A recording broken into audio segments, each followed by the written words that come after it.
Hello friends, ರಾತ್ರಿ ಮಲಗುವಾಗ ಕಿವಿ ಹತ್ತಿರ ಬಂದು ಅಂತ ಜೈಂಕಾರ ಹಾಡುತ್ತಾ ಕಚ್ಚುವ ಈ ಸೊಳ್ಳೆಗಳು ಅಂದರೆ ಯಾರಿಗೆ ತಾನೇ ಸಿಟ್ಟು ಬರಲ್ಲ ಹೇಳಿ.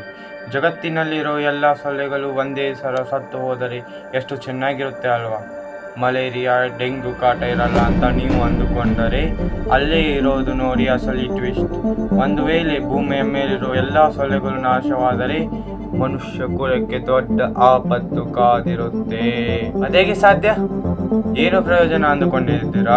ವಿಜ್ಞಾನದ ಪ್ರಕಾರ ಸೊಳ್ಳೆಗಳು ಕೇವಲ ರಕ್ತ ಹೀರುವುದಿಲ್ಲ, ಅವು ಪ್ರಕೃತಿಯ ಆಹಾರ ಸರಪಳಿಯಲ್ಲಿ ಒಂದು ಪ್ರಮುಖ ಪಾತ್ರ ವಹಿಸುತ್ತವೆ. ನೂರಾರು ಜಾತಿಯ ಕಪ್ಪೆಗಳು, ಹಲ್ಲಿಗಳು, ಪಕ್ಷಿಗಳು ಮತ್ತು ಜೇಡಗಳಿಗೆ ಈ ಸೊಳ್ಳೆಗಳೇ ಮುಖ್ಯ ಆಹಾರ. ಸೊಳ್ಳೆಗಳು ಪೂರ್ತಿ ನಾಶವಾದರೆ ಅವುಗಳನ್ನು ನಂಬಿಕೊಂಡಿರುವ ಈ ಜೀವಿಗಳು ಹಸಿವಿನಿಂದ ಸಾಯುತ್ತವೆ. ಇಷ್ಟೇ ಅಲ್ಲ, ಗಂಡು ಸೊಳ್ಳೆಗಳು ಮನುಷ್ಯರನ್ನು ಕಚ್ಚುವುದಿಲ್ಲ. ಇವು ಜೇನುನೊಣಗಳ ತರಹ ಹೂವುಗಳಿಂದ ಜೇನುತುಪ್ಪದ ರಸ ಹೀರಲು ಹೋಗುತ್ತವೆ. ಈ ಪ್ರಕ್ರಿಯೆಯಲ್ಲಿ ಅವು ಸಸ್ಯಗಳ ಪರಾಗಸ್ಪರ್ಶಕ್ಕೆ ಸಹಾಯ ಮಾಡುತ್ತವೆ. ಸೊಳ್ಳೆಗಳೇ ಇಲ್ಲದಿದ್ದರೆ ಜಗತ್ತಿನ ಎಷ್ಟೋ ಸಸ್ಯ ಪ್ರಭೇದಗಳು ಮತ್ತು ಬೆಳೆಗಳು ಬೆಳೆಯುವುದೇ ನಿಂತು ಹೋಗುತ್ತವೆ. ಪ್ರಕೃತಿಯಲ್ಲಿ ಸಣ್ಣ ಸಣ್ಣ ಸೊಳ್ಳೆಗಳು ಹಾಗೂ ಜೀವಿಗಳಿಗೆ ಒಂದು ಮುಖ್ಯವಾದ ಕೆಲಸ ಇದೆ.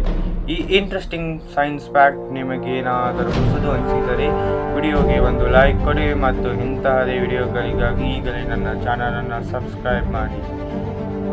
ಥ್ಯಾಂಕ್ ಯು ಸ್ನೇಹಿತರೆ. ನೆಕ್ಸ್ಟ್ ವಿಡಿಯೋದಲ್ಲಿ ಸಿಗೋಣ.